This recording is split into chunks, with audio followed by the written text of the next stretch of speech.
everybody. This is Stephanie Ruper. Thank you so much for tuning into the Naked Humanity podcast, where we take a deep dive into what it means to be human in the modern world. Today is episode number 57X, and I am going to be talking about whiteness in philosophy. This is an incredibly important topic. I'm very excited to be talking about it. I am not a scholar of whiteness studies, which is actually something you can be and an important thing to be. I've had a couple of scholars of whiteness studies on my podcast. So in some ways, I'm not an expert in this, but philosophy is my field and humanity is humanity. And so it's really important to talk about and to get to know. And so I'm going to be unpacking what whiteness is, like what does it mean to be a white human, and what racism is, and also why it matters for our philosophy and religion in life as a whole, because it really does. It should impact all of us very deeply and can teach us a lot about how the world works and what to do about it. So I'm going to go ahead and dive into the topic straight away. I'll move a little bit through, I'll set some things up, and then I'll describe some specific problems in philosophy that the question of race and the question of whiteness like really is affected by, and then talk a little bit about what we can do. So whiteness. Now, it's very interesting. Of course, whenever you bring up race in our culture, whenever you bring up the concept of being white and what that means, there is automatically a sort of charged element to the atmosphere, to the air, and often defensiveness, because you are pretty sure as a white person that you're going to be told that your existence is problematic in one way or another. You have participated in some sort of system, or you have had some sort of bias, and it is so easy for that to be a thing. And so I want to start at the outset to say that whiteness, like, yes, white is a color of skin, but more importantly, we need to understand that throughout history, like, people were judged very, very intentionally and harshly and without good reason at all, and categorized based on the color of their skin. And this is just not something that is over. And the way in which it affects us is huge. And so whiteness in itself is actually best thought of as like a part of our systems, right? It is a way that you look, an arbitrary way that you look, that is involved in being in a position of relative power. You know, it's an ineluctable fact that a white human and a person of color, when placed next to each other, right, the white human will face fewer subconscious biases, will be trusted more implicitly, all of these sorts of things that mean that within our systems, being white is built into being in a position of power. And that really, really matters. And it's not to say we need to be very, very careful. This is something that's very important to me. We have to be very careful to understand that when we approach people with these topics, when you are told that you inhabit this position of power, it's not an attack on you as a person. And we need to all understand that being born into these systems doesn't make us inherently bad. It doesn't make us oppressors, right?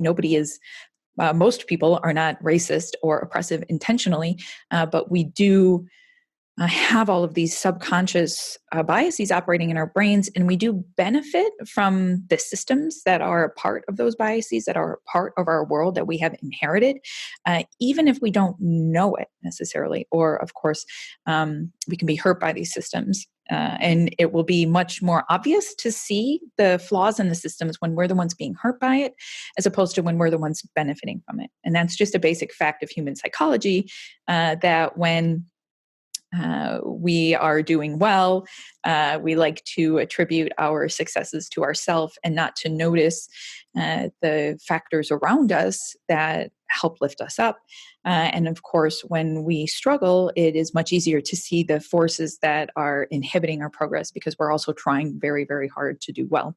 So in all of these conversations, I'm elevating the concept of whiteness as something that is interesting, as something that is really important for how our society operates, and as something that we can all look at together. I don't like to cast blame or to make anybody feel guilty for anything. What I ask, what I invite is that we think through these issues and what we can do about them together. So, what is wrong with the fact that that there is whiteness? And I'm going to talk about this through the lens of philosophy because that's my field, and it has a lot of important implications. So, first and foremost, there we know this that there is discrimination at large in our society, and representation of voices of color really matters. Elevating people, getting rid of biases in our systems, like all of these things are really important. And so there is the very obvious fact that whiteness matters in the academy, in philosophy, in the sciences, because people of color are often at a disadvantage when it comes to being perceived and being successful, and often will have to work harder, achieve more, appear more perfect than their white counterparts, precisely because of these inborn biases. So that part of philosophy and part of the academy and part of all employment in society is pretty much what you would expect. But it's also very important to understand that uh, being in this position of being white and being in a career role, right, in the academy, where you are tasked with understanding human nature and human systems and what to do about them, being in a position of whiteness matters because you're in a position of relative power, relative ease, relative safety, relative comfort, and that presents a roadblock to understanding our world and what to do about it, right? And so philosophy in a sense is it has been inherently flawed for pretty much ever, precisely because of its lack of awareness for these dynamics based on race and perspectives of what it means to live in different parts of society. It has just been like held back in that way, having a dominant skin color, having a dominant race, having a dominant category of person that does most of the philosophy means that the philosophy is skewed towards this experience of being in relative ease and relative dominance. One of my favorite books is an edited volume. It's like when a bunch of scholars write a chapter and then put it together in a book. It's called The Center Must Not Hold, and it's by white women philosophers, and it's edited by a Black philosopher, scholar. His name is George Yancey, and it's gorgeous, and I love it. The thing about race that's really important in deconstructing race and understanding whiteness is that a lot of the work has to be done by the people in a position of power, not exclusively by them, but being white people in philosophy, there has to be a lot of thinking about like, okay, what do we do about this? How do we move forward? How do we think better? How do we act better? All of these sorts of things. So I love this volume. I love Yancey's writing. He's a popular writer, so do check him out. I want to pull a quote from the book and share it with you. It's from the foreword, actually. A woman named Sandra Harding says, "How are we created as subjects of philosophy, as the speakers of radically new kinds of philosophic truth and wisdom, who nevertheless do not usually notice that the truths and wisdom we come upon will be grounded only in our own white experiences in a white supremacist society, experiences uninformed by critical race theories? What would philosophy look like if, regardless of the race of the author, it started off from the experiences of people of color in a white supremacist society, and of people of any and every color who lived in a society that was not white supremacist?" Now, again, I don't want anybody's hackles to come up at the language of white supremacy. What it's basically saying is that, like, yes, white people have been in a position of relative ease and power, and therefore supremacy for ages, and it has often been horrific. And today it's relatively less horrific, but still problematic. And Harding's question here is, how do we talk about human nature when we have so much of philosophy throughout history has been sort of in this one position. So I want to elevate a couple of examples within the field of philosophy that demonstrates exactly how whiteness is problematic. Okay, so first and foremost, there are like really obvious examples of how your bias and inherited biases from society make you come up with ideas that are bad and biased. So this is going back in time.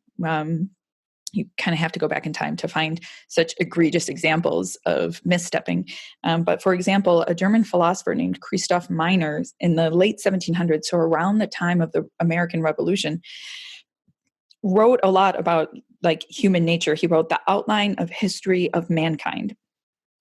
And in this book, he talked about different races as species. Actually, the words race and species were often used interchangeably up until around this time. And there was really serious debate as to whether like all humans were human. And Meiners he created two categories of race. There was the white race, which was characterized by being, and I quote, beautiful, and the black race, which was characterized by, and I quote, ugliness. I'm going to repeat some of the horrible things he said, just so you can understand the horribleness of it. According to Meiners, the more intelligent and noble people are by nature, the more adaptable, sensitive, delicate, and soft is their body. On the other hand, the less they possess the capacity and disposition towards virtue, the more they lack adaptability. And not only that, but the less sensitive are their bodies, the more they can tolerate extreme pain or the rapid alteration of heat and cold. When they're exposed to illness, the more rapid their recovery from wounds that would be fatal. Far more sensitive peoples, and the more they can partake of the worst and most indigestible foods without noticeable ill effects. Okay, and so he's contrasting nobility and whiteness against harshness, and he argued that people of color, that specifically Black people, were not human. They didn't have human feelings, and even once described a story in which a Black person was burned alive. Now, many people were burned alive coming out of these areas. A Black person was burned alive, and halfway through the burning, he asked if he could smoke a pipe, and smoked it just like nothing was happening. And this was Miner's example of just how insensitive they are to pain. And he used this as a way to justify the cruelty that was being enacted against Black people all around the world. So like he inherited these ideas. He used them to bolster his own position of power, of safety, to denigrate another group of humans. And of course, philosophy has evolved since then, but this was a thing. Right. And we can see how it hindered our ability to understand what human nature is. Right. If he had befriended a Black philosopher from anywhere at that point in time, he would have obviously had a lot of pushback against his ideas. Right. And so in that way, the dominance of whiteness was hugely problematic for understanding what it means to be human. Right. They thought being human meant being white. That was wrong. And so that was a huge oversight in philosophy. Now, that's an obvious example, but I also want to give you a less obvious example because this is really important. And this is where the rubber meets the road, so to speak, for today's world. Right. So in the 20th century, there was a famous existentialist philosopher that I love a lot named Jean-Paul Sartre, quite famous. And talked a lot about beautiful things about how to live in the face of nihilism and meaninglessness. And one of the focuses of his work was talking about humans as self-determined, right? Humans, we create ourselves in the face of the world, right? And he often said that our existence preceded our essence, which basically meant that we exist and then we must create our own essences. Now, he did, to an extent, acknowledge that the world around us shaped us. He did. But the focus of his work was on elevating how humans are and should be more self-determined. Another word, George Yancey uses the word autogenesis for self-determined, which I think is quite interesting. And it refers to the fact that being self-made is quite an illusion. Now, this isn't to deny that we all have will and we all work really hard.